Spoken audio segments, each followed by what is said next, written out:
Hey, it's Jeff Cannata here. I had today's NLB mini all planned out. I knew exactly what I was going to talk about. And then I watched last night's episode of Community, and I thought, that's what I got to talk about today. So I hope you watched it. I hope you've been watching this season. I fell off of Community last season or the season before. Whatever the season was when Dan Harmon left, it really lost its footing. It got strange and convoluted. I mean, it was always strange, but now that Dan Harmon is back, it has really become that show that I first fell in love with again, and no episode is evidence of that more than last night's G.I. Jeff episode.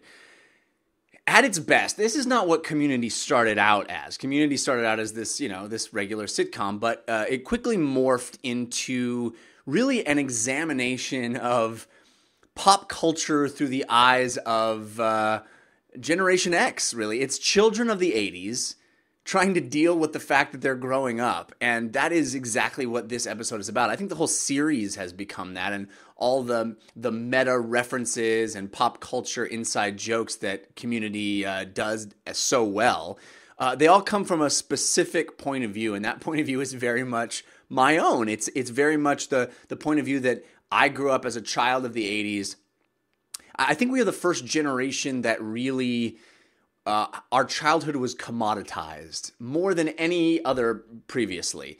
And I think that we all have these cultural touchstones. If you're like me and you grew up in those years, the 80s and 90s, you have these cultural touchstones that really define what it was to be a child. And this episode, last night of Community, really nailed that, really picked up on that. Watching those episodes of G.I. Joe, the cartoon, and having that be the prism through which Jeff Winger celebrates his 40th birthday, it was genius. It was genius. And even more genius is the thing that all of us joke about, have joked about, anybody that watched G.I. Joe joked about growing up, which is that despite all the laser beams and guns that are shot in that show, not a single bad guy ever dies. You always definitely see the little parachute coming out and then parachuting safely to life.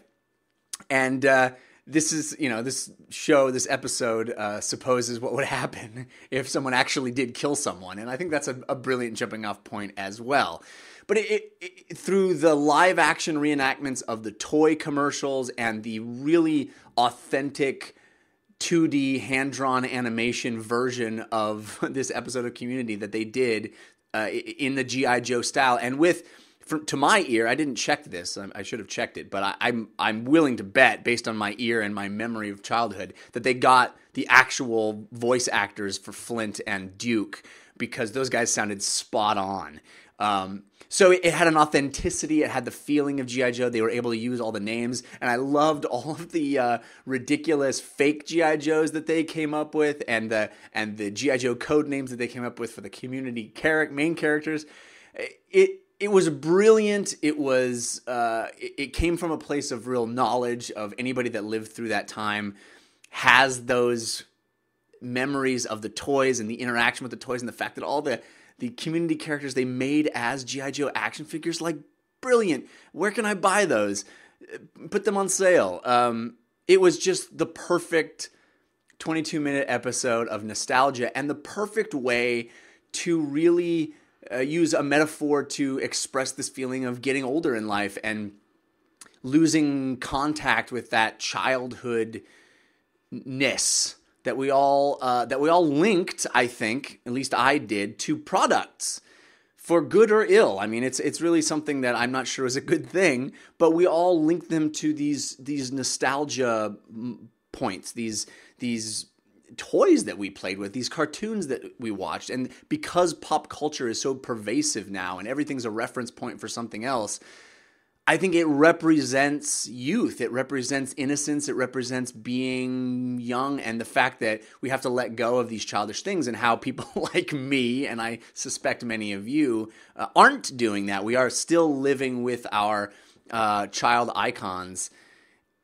It really was a deft examination of that life, and I think it's really, this Dan Harmon is such a brilliant writer and so spot on in that kind of lifestyle and that geeky world, and he uses these surrogate characters in this show Community to sort of, I think, autobiographically express that existential angst So here we are in this 22-minute ridiculous cartoon version of a sitcom, and yet really deep, interesting, heavy subjects.